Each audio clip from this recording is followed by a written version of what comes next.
Hey guys, welcome back to another episode of the Mind Muscle Connection podcast. Today I have a episode on 7 common types of stress on the body, how they can stall your progress, and then how I use my 3-step framework to mitigate stressors, but also build your stress capacity as well too, because that's ultimately what we want to do. And there's also just a lot of misconceptions around stress, and so I'll dive into those. But first, before I dive into that, if you are interested in learning about a body recomp, what it is, how to do it, the 10 things that people overlook and that you need for a body recomp, why it's important, what it is, 2 different types of body recomp. So again, if you're interested in that, the link to that is in the show notes and you can find that and it's completely free there. So go check that out. All right. So with that out of the way, I want to dive into today's topic. So I actually had a client bring this up and I feel like I've evolved my thought on this, and I want to also include this kind of 3-step framework that I use to help mitigate stress on the body, but then also to make sure that we build our stress capacity, because that's ultimately what we are trying to do here. So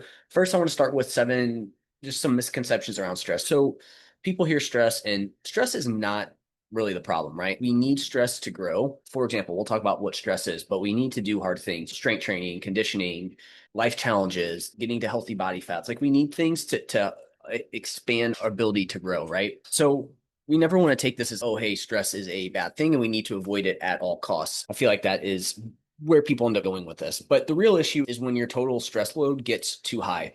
Okay. And so we'll dive into that. But really, that ultimately is the big issue, is just overall stress load on the body gets too high. And what I see here with this is many people think stress is just perceived slash psychological stress, but it's way more than that. Okay. Yes, that is a huge part of it for a lot of people, but there is more to it. And this is where I think you can have this person that's, they think they're not stressed because they don't have a lot of perceived stress, but they're putting a lot of stress on their body by the things that they're doing. So there's that. So it's like, hey, you really don't need as much physical or psychological stress at that point to be here at this point, right?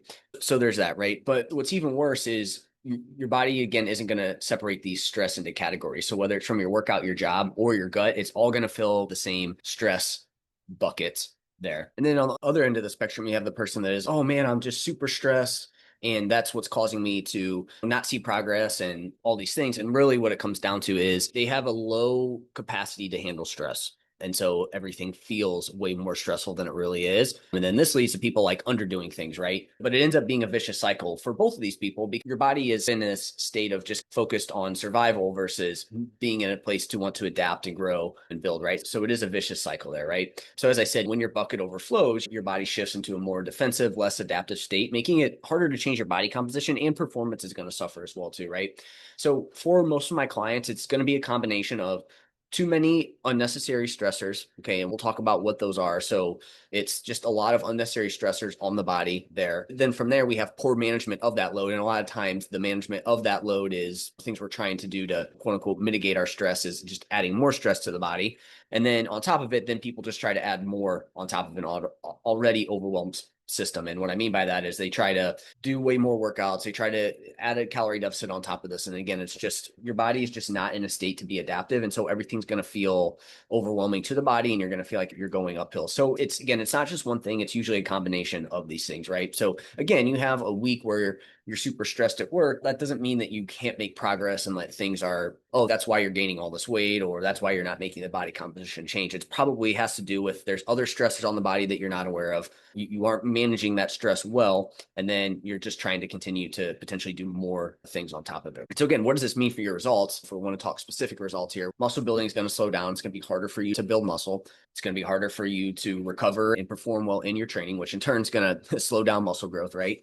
Fat loss is going to get harder, probably has to do with that. Appetite, cravings, and energy are going to fluctuate as well too, right? So you can see where it's just this vicious cycle. You're not able to improve your body comp because your recovery is poor. You can't really build muscle now. You can't train as much because your recovery is poor. Fat loss is going to get harder because your appetite is super high. Your cravings are super high. You don't have the energy to go and do the things that you need to do. And then that's going to all kind of impact your willpower and wanting to stay consistent. And you're going to lack some motivation, right? So these are all things that again, it's just a vicious cycle here. So even if you're doing everything right, your results plateau because your system is overloaded. And so this is in this example where just doing more often just backfires. And again, we'll talk about the 3-step framework to managing this, what we need to do. But first, before I go into that, I want to go over the 7 types of stress on the body, right? Because this is where I think a lot of people get confused about stress, is again, they think it is just psychological stress. And as I said, This is a big part of it. Okay. But so let's start here. This is really in no particular order, but the first type of stress on the body is going to be physical stress. Okay. So this is where we're talking about, I guess what I could say here is physical stress, but then also lack of physical stress. So again, training, cardio, daily movement, these your body is having to do things. So it is technically a stressor on the body. It's called a hormetic stressor, meaning that it's a stress that, yes, it's a stress on the body, but if you do it and then we have other things in line, you're going to grow from it, right? And so it's technically, yes, a stressor on the body, but it is a good stress. But it is a stressor on the body. Again, it's good stress when programmed well, but it requires recovery and a well-managed system to really see adaptations. I think in any situation, like we always want to push some sort of movement, even if someone is like overly stressed out. Like obviously we need to make sure we get some movement in. As you'll find out, it's all about managing the intensity and volume that we're doing there.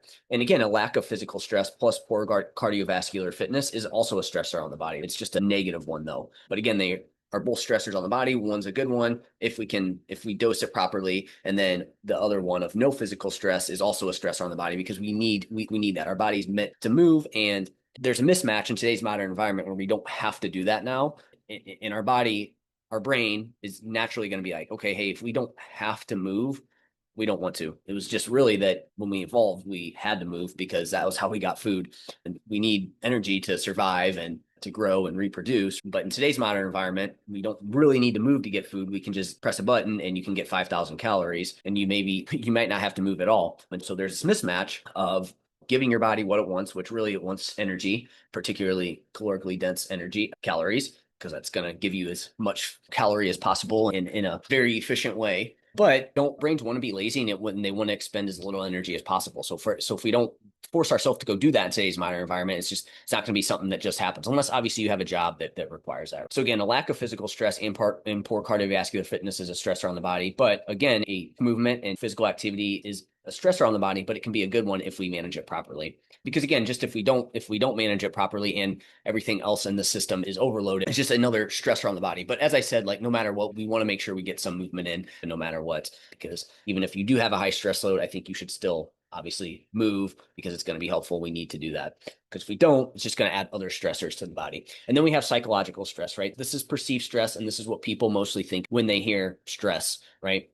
So this is going to be things like work. This is going to be things like relationships, parenting, negative self-talk, poor mindsets, bills, not getting the job promotion, somebody cut you off in traffic. Again, your friend made you mad, your spouse made you mad. This is psychological stress. And again, this can also technically be quote unquote good stress, but too much plus poor stressors can drain your recovery capacity, just like physical stress does. So again, it becomes an issue when, again, I think like with work, yes, it could be a psychological stress and there's certain things that we need to do, but again, it can technically be a good stress because it is going to be something that helps you, again, if dosed in the right way. Same thing with relationships. Yes, they can be challenging, but they're also like we need them. And that's also how we grow, right? That's usually how you grow, working through issues, things like that. Parenting, same thing. Yes, it's hard, but you're going to grow from it as well too, right? But then there are ones that are going to be negative, right? Like negative self-talk, that no matter what is going to be a negative stressor on the body. So again, these things can be good, but it's just all about how it fits into the entire system, right? Next, we have circadian disruption. What does this look like? Poor sleep hygiene. So obviously, if we don't have good sleep habits set up, that's going to disrupt your circadian rhythm. Screen time, too much. So I guess poor light environment would go hand in hand with screen time, but basically it's, hey, you're not getting any sunlight throughout the day. You're in bright light all night, right? You have a bunch of overhead light on, super bright. You're just staring at screens all night. That's gonna screw up your circadian rhythm, and that's gonna be a stressor on the body. Late night eating, right? So if we have really large, like heavy meals too late at night, like that's gonna be a stressor on the body. Your body's not really meant to handle like all that type of food that close to bed. You're just not in a great state from a digestion standpoint, but then also a blood sugar regulation either, right? And so that's going to be stressors on the body there. And it's not like there's one specific time. It's just, hey, if you typically go to bed around 10 and you're having, I don't want to pick on one food, but it is something that I love too. Pizza, right? If you have half a pizza 30 minutes before bed, man, that's what we're talking about there, right? Whereas if you just have a Greek yogurt or like a high protein meal, it's okay. Your body's going to be able to handle that a lot better. So it is being smart with it. But then also as a general rule of thumb, you probably don't want to have super heavy meals right before bed. Then inconsistent sleep and wake times as well too. There's going to be a circadian disruption because if we're all over the place when we go to sleep, your body has this natural rhythm of when you're going to get the best deep sleep, and also again when melatonin production peaks and things like that, which is going to help you fall asleep and feel tired. But also with the deep sleep thing, if we're all over the place, the first couple hours of sleep, and this runs on a circadian rhythm, the first couple hours of sleep is really going to be where you get a bunch of deep sleep. And so if we're constantly shifting that back and forth and we're not consistent there with that, you can miss out on some of that deep sleep. So this is where you could be sleeping 8 hours, but if you're not consistent with that and you're also throwing these other things on, it can impact the body negatively. Next, we have dieting and body composition stress. So again, people don't really think about this, but a calorie deficit, or if you're chronically under eating, or again, on the flip side, a chronic calorie surplus, eating too much, these are stressors on the body. Now, in the short term, if we're smart about them, it is a stressor on the body, but it's a controlled stressor on the body. And this is why I'm a huge fan of not always pushing a surplus or not always pushing a deficit, because again, these do become stressors on the body. And again, it also, in combination with all the other stress you have overall, it's where that's going to be the biggest factor here with this, right? So again, if everything is perfect and you start to do a calorie deficit, it's okay, and you do it in a controlled way. Yes, it is a stressor on the body, but it's controlled, and it's going to lead to my next point here is body composition, right? So body composition is also a stressor on the body. If you're super lean, again, that can be a stressor on the body, right? And we see this, people get super hungry, hormones can get out of whack, right? Like men can testosterone decreases. So there's a lot, thyroid will slow down, right? Your metabolic rate can slow down a little bit. And again, that's, as I said, in the short term, that's something that's going to happen, but it's when we stay there long term that it's an issue, right? At the end of the day, this is why like something like bodybuilding, let's be honest, yeah, these people look good on stage, but it's not the greatest thing for your body. But in saying that, too high of body fat levels is also a stressor on the body, right? And this is where a lot of people end up with issues when we think of the general population here, right? Like a lot of people are at this point. So, they're in a chronic calorie surplus. Again, that's a stressor on the body. That chronic calorie surplus is going to lead to higher levels of body fat. Again, those are all stressors on the body there. And this is why a lot of people end up with issues eventually in terms of cardiovascular disease, metabolic issues, right? These are all things stemming from this. So again, this is why I think it's important to get to healthy body composition. And it doesn't necessarily have to be super lean. There's a huge range, right? For men, it's probably anywhere from 10 to 20-ish%, right? For women, it's probably 20 to 30%. It's going to range from person to person. And here's the thing, in order to get to those, you are going to have short-term stressors on the body, a calorie deficit or a calorie surplus to get to these points, right? But a lot of people don't realize that the dieting stressor is a stress on the body. Sorry, I was just kind of looking ahead here. Another thing, and this kind of goes hand in hand, but like in a calorie deficit, there's a higher risk that you're not getting all the micronutrients that you need. Again, those are going to be stressors on the body. Right? But again, just the calorie deficit is a stressor on the body. And as I said, it can be a good one as well, too, depending on the situation. If you're chronically in it, then it's not a great stressor. And you combine it with low body fat levels, and you want to be more careful with it. But in the short term, like some form of calorie deficit, I think, can be a great stressor on the body, right? It can be a good one, but it's just all about how we manage it there. So it's not a black or white, hey, you're in a deficit, that's the stress on the body, we should never do that. No, it can work in certain situations. Same thing with the surplus. Like for some people, if we manage it well, we don't go too high with the surplus. If you're super lean, you're going to need to do that to get to a healthy body composition. So again, that's probably a good stressor on the body. And then again, if we want to build muscle, which we know is something that can help build our stress resilience, and you might need to be in a surplus for a period of time in order to do that. So again, some of these things we have to do. And as I said, I think periods of time of being in a deficit are never a bad idea, whether that be a short-term fast, like a time restricted feeding, or again, a calorie deficit for a period of time. But as I said, it becomes an issue when it's chronic and you also have low body fat levels. That's where people can run into some issues there. And you combine it with a high stress load on the body. So again, none of these are going to be problems in isolation. Next, we have gut health stress. So this is a big one. This is going to be a huge one of where like a lot of people, they think of gut health as just constipation or like bloating, and those are parts of it. But again, it's also, yes, digestive issues, food intolerances, gut dysbiosis. Some of these things are going to be for some people, they're going to know, right? If you're super constipated, you're going to know if you're feeling like stomach pain / a ton of bloating. If you eat certain foods, you know how it impacts you, right? But I feel like there's some gut health stuff that maybe fly a little bit under the radar, right? So again, we're talking about like potential skin issues, nutrient like issues absorbing nutrients. Now, again, I think you do get some signs of that, but some of these things can fly under the radar. So this is a thing where it's like if you're feeling off, but like you're doing everything right, checking out your blood work can be helpful, right? Because like for example, what can happen sometimes, especially if you have like low stomach acid, is you may not absorb like B vitamins as well, right? So it's like one of those things where that's going to impact how you feel. So we need to look into that. And this is where I think blood work can be super helpful. But again, gut health stress is going to affect nutrient absorption. So again, you could be feeding your body what it needs, but it's not your body's not absorbing it. And this is going to come down to stress. So high stress level on the body can impact gut health, but also that gut health stress is a stressor on the body. So again, it's a vicious cycle, right? So it's like, what is the chicken or the egg situation there? Gut health stress is going to be huge, is going to lead to a lot of inflammation on the body, right?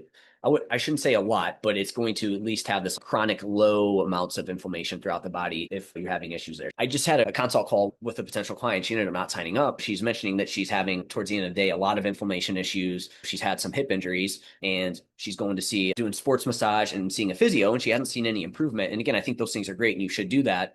But a lot of times people don't understand that a lot of joint pain issues like that, it really stems from some sort of stress on the body or again, low, like some inflammation in the body. And again, these are things that we always want to look at there, right? Again, I told her like, obviously we're not going to cure your hip, the pain or things like that, or any injury that you have, but we can start to do things that are going to put your body in a better position, right? Because all these things are going to be things that impact it, right? So better, is it a gut health thing? Is it, hey, we need to work on your gut health, right? There's a lot of things that could be going on at play. And that's where we're going to go over to the 3-step framework. But just understand that gut health stress is going to be a huge source of inflammation and stress on the body. And so we always want to look there and make sure that's in a good spot. And it's going to affect mood as well, too, which is even worse, right? Then we have inflammatory/internal stress. So this is a microcosm of all the things that we've talked about so far, right? Because again, alcohol is going to be a stressor on the body and it's going to lead to potentially some inflammation and internal stress, right? Processed foods, high amounts of processed foods can lead to this. Blood sugar swings, which again is going to come down to, is it a body comp thing? Is it a gut health thing? Is it a body composition thing? Food choice, etc.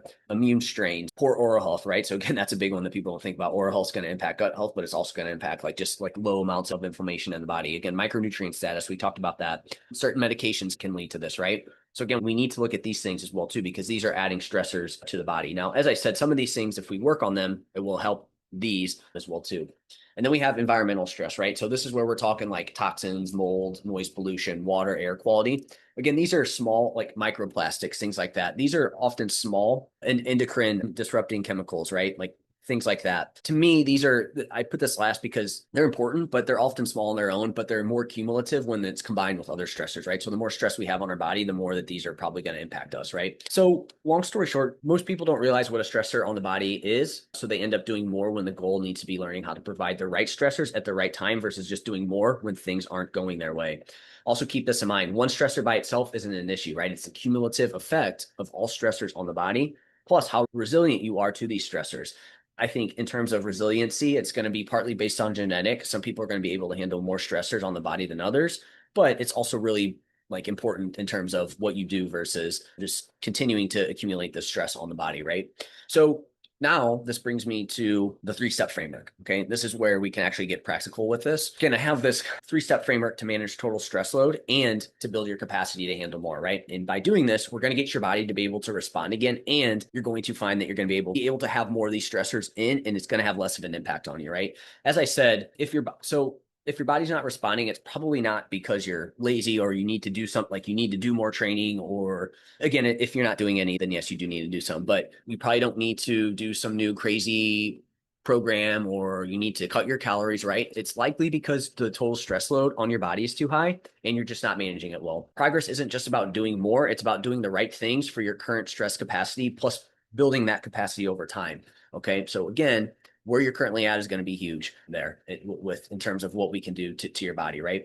So as we talked about, your body has one stress bucket, whether it's training, poor sleep, emotional stress, or under eating, it all adds up. And again, your body isn't going to separate that by source, it just responds to stressors to the body. Okay. So again, just to sum it up, most people are dealing with one, high stress load, right? And as we talked about, likely a lot of poor quality, unnecessary stressors, which means your body is less likely to adapt to the good stressors that we want to put on it. And a lot of people just have a low capacity to handle the stress, which means every stressor is going to have a bigger impact on you and your body. Okay. And so again, the goal isn't to just lower stress at all costs. It's to become more resilient to that stress. But to do that, we first have to one, identify what's overloading your system. So this is what I'm doing in the first couple of weeks with the client is obviously I'll get some of this information in our calls or our initial call and things like that. But at the end of the day, in a form that they fill out to give me a better idea, like it will help me be like, okay, this is probably the big rock that we need to focus on. Really, the magic's going to come in those first couple of weeks when I get feedback and we check in, right? So we need to identify what's overloading your system. What is the thing that is just causing a lot of stress on the body that maybe you're overlooking? Then we need to align your training and nutrition with your current capacity. Okay. And again, that's where a lot of people go wrong, right? They probably overlook the first one, right? It's like, hey, I'm good to go. I'm not seeing progress. I need to push more. Or, hey, I'm super stressed out. I just need to now go and push my training and do more. But really, the key is we need to align your training and nutrition with your current recovery. Okay. So that's the second step. What does that look like? There, we might not be able to do 7 days a week. We still want to get some movement in. We still want to get some training in, but we'll probably have to manage your volume and or your intensity there. And then from there, we want to intentionally build up your stress resilience, right? Because if we can identify the big things that are overloading your system, then we can start to reduce some of those unnecessary ones or the big ones, right? And then we can now align training with recovery. So now your body's in a better position to actually want to adapt. And now we can intentionally build up that stress resilience. And so now when we do that, you're able to handle more and it has less stress on your body. And so that is going to lead to better body composition outcomes and performance as well too. So again, here's the framework. So step one is we're going to reduce unnecessary stressors / work on current stressors. So we want to start by dialing back on what's draining you. So again, we talked about some common unnecessary ones that I see all the time, like doom scrolling / constant stimulation. So people are just constantly like being stimulated by something, right? They're on social media getting upset about things. A great example of this is we have a Facebook group for our neighborhood and like people are like just going crazy over people speeding. And I found myself starting to get sucked into this. I'm like, dude, what are you freaking doing? This does not matter. Don't even, it just doesn't, I'm not going to put myself into that. Right. But there's people that get worked up over that. And again, it probably comes from the fact that they're putting a ton of stress on their body, a lot of unnecessary stressors, and then they aren't doing anything to no good stress. They're not putting any good stress on their body. Another one would be alcohol plus high stimulant use. So a lot of people use alcohol to help with whatever it is. And again, high stimulant use, whether that be from like medications or caffeine or whatever it may be. I'm definitely on the I like to use a lot of caffeine, but I try to have some boundaries around it. Overcommitting. So overcommitting, trying to do too much. You're trying to just do everything you can. You have FOMO. You need to feel like you do everything. Again, that's going to be a stressor on the body. Late nights plus poor light environment. Again, people are up super late. Like I get it. That might be your only time of the day that you have any free time, but people are up late at night. And then poor light environment. So we're not getting sunlight throughout the day. We're inside all the time. And then at night we have bright lights on. We're staring at screens. Again, that's going to be like, that's a low-hanging fruit thing there. Poor food choices in today's modern environment, like that's just again going to be the thing here, right? Poor food choices too often, and that's going to lead to gut stress, micronutrient deficiencies, inflammation, obviously the weight gain, potentially poor body composition, as I talked about there. And then again, just same thing as overcommitting, but just weak boundaries of letting people, again, you just don't have any boundaries of your time or whatever it may be. And so again, this isn't about eliminating everything all at once or getting to the point to where everything is perfect either, right? I don't think we also need to get to the point to where it's like, hey, if you do 4 of these things, we can't ever do them ever, right? So for example, I talked about alcohol. I enjoy alcohol, but I'm going to moderate it, right? Same thing with alcohol or caffeine. I like caffeine, but I have to have boundaries around it. I can be someone that tends to try to do too much in terms of overcommitting. So I need to watch that. I like to stay up at night sometime and watch TV. So again, I have to have boundaries around that. Poor food choices. I enjoy tasty food, but it's got to be the right balance there. And I know also I can find myself scrolling on my phone and trying to find constant stimulation, right? And so again, I have to be careful with that and I have to watch that there. Again, it's not about being perfect and it's not about eliminating everything. It's all about just understanding, okay, what's the total stress load on the body? How's it impacting you? And what are some things that we can do to make it better? So again, it's about identifying the biggest, most unnecessary stressors that are overloading your system right now. That's the first step, right? We need to figure out what that is, what we can reduce there. Second, we need to match our effort to our recovery. Okay. So if you have a high stress load on the body, right, you have a lot of these things that we talked about. We need to look at dialing back your volume and more intensity in your training.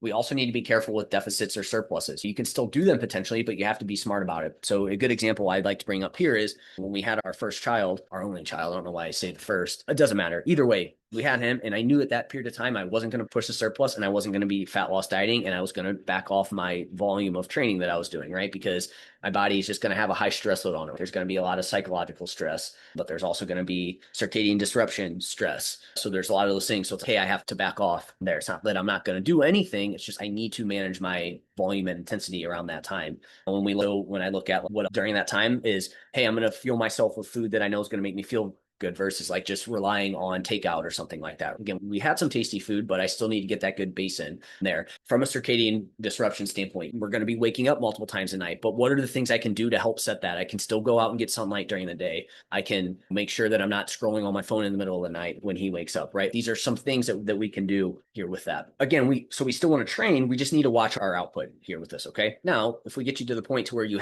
come in and you have a low stress load on the body, then you can push more aggressively in all aspects. Your body is going to be in a better state to adapt there, right? But again, some guidelines on this. Not every phase should be max output or aggressive body comp change. I think people think that's the case. There's a spectrum of this of super aggressive, not aggressive, or not doing anything, and then there's everything in between, right? Again, we need to periodize our training and nutrition to match our current recovery capacity. And we can use deload weeks or higher food phases days intentionally. So if you're in a deficit and you're starting to find that now the stress load is getting high on the body, you can use a couple days of a refeed potentially, right? Or higher calorie days to take some stress off of the body there. So that's step 2, right? We need to match our training and nutrition to our current recovery capacity. Now, from here is the fun part, right? Now we can raise our capacity. Once we do those 2 things, we're in a better spot, and now our body's ready to adapt and to grow. And so again, you can handle more stress, but you have to build that ability like a muscle. So some things that we can do to raise our capacity. We can push our body and mind in a smart, dosed way, right? Set structured but semi-uncomfortable goals. We want to, I think this is called like stress inoculation, where it's like you provide a stressor, but it's within a control, right? You're not going crazy with it. Daily activity, right? Daily activity is going to be something that, again, if we manage the intensity, it's going to be a net positive, right? You're going to be able to, movement is what we need to do, evolve moving all the time. And so again, that's a good stressor on the body. And so that's going to help you raise your capacity a bit. You're improving your conditioning. So improving your aerobic system is going to be huge. This is going to be a huge thing that really helps raise your stress capacity. You're able to handle more. You're going to recover faster. So you can handle more overall. And again, every little stressor is not going to impact you as much. Again, getting to healthy body fat levels. When we're within a healthy body fat range, that's one less stressor on the body, and that's going to be a way to help increase that capacity to handle more, right? Because that's not a stressor on the body. Periods of time in a controlled calorie deficit / energy depletion. As I was talking about, when we get to healthy body fat levels and we do one way we can stress our body in a good way, especially if you're someone who hasn't, maybe you've been at maintenance or have been in a surplus for a while, like having some periods of time where you are in a little bit of a deficit, whether that be super short term or maybe for a couple of weeks, is going to be a good stressor on the body. It's going to help build your capacity for stress. If you lock in your circadian rhythm and consistent sleep habits, that's going to help you raise your stress capacity there. Incorporating breath work, mindfulness, nervous system regulation, these are all going to be things that can help raise your stress capacity because you're doing things that are getting like one, they're taking away stress, but then also by incorporating mindfulness, breath work, like you're able to almost, you're again just able to handle more, right? Again, adopting a growth mindset. If you're in this fixed mindset of, hey, why does this always happen to me? This always happens to me. This is just how I am. By incorporating growth mindset, it helps us understand that, hey, we're always growing and we're going to be improving. And that's a way to raise your capacity. We could use supplements strategically. So things like rhodiola, ashwagandha, this can help you help raise your stress capacity. You can handle a little bit more stress and it impacts you less. Creatine's been shown to be something that obviously can help from a brain health perspective. Certain micronutrients, right? Like these are going to be things that are going to help you raise your capacity because you're lowering the stress on the body, but in turn, by giving your body the micronutrients it needs, you're able to, like, any little small thing is not going to impact your body as much because you're giving your body what it needs, right? Even heat and cold, right? So doing some heat therapy can be super helpful. Cold therapy, like these are, again, as long as we do it in the right way we do it in a smart way. We're not just doing it to do it, or, hey, I did the coldest ever for 10. Again, we need to be smart about those things as well, too. If we dose them properly, these can be things that help raise your stress capacity and stress resilience. And so really, we want to train our system to recover faster and adapt better, which means any stressor imposed on the body will impact you less, and you're just going to bounce back quicker. I talked last week about stress resilience with my client in particular, and I feel like once you do this, it's like you can get away with more things and your body still is going to adapt. Whereas like a lot of people are They have a high stress load, low capacity, and they're just trying to do more and more. And again, your body's just overloaded. It's not going to want to adapt at that point. So every little thing you do is going to impact you, right? So again, the goal isn't to avoid stress, it's to manage it and to raise your capacity to handle that stress over time. And when you do, fat loss works much better. You build muscle, you feel great, you stop spinning your wheels, and you adapt to stressors much more efficiently. So again, this is a huge core part of what I coach inside the performance recomp method. So two things. If you're interested in learning more about that from a one-on-one capacity, just reach out to me on Instagram, Jeff, HOEHN_. And then second, I am going to start linking a wait list for my upcoming course that's coming out. I'm hoping sometime in the fall. So again, the link to that will be in the show notes and you can get on the wait list there as well too. But again, let me know if you have any questions on this topic and I will chat with you soon.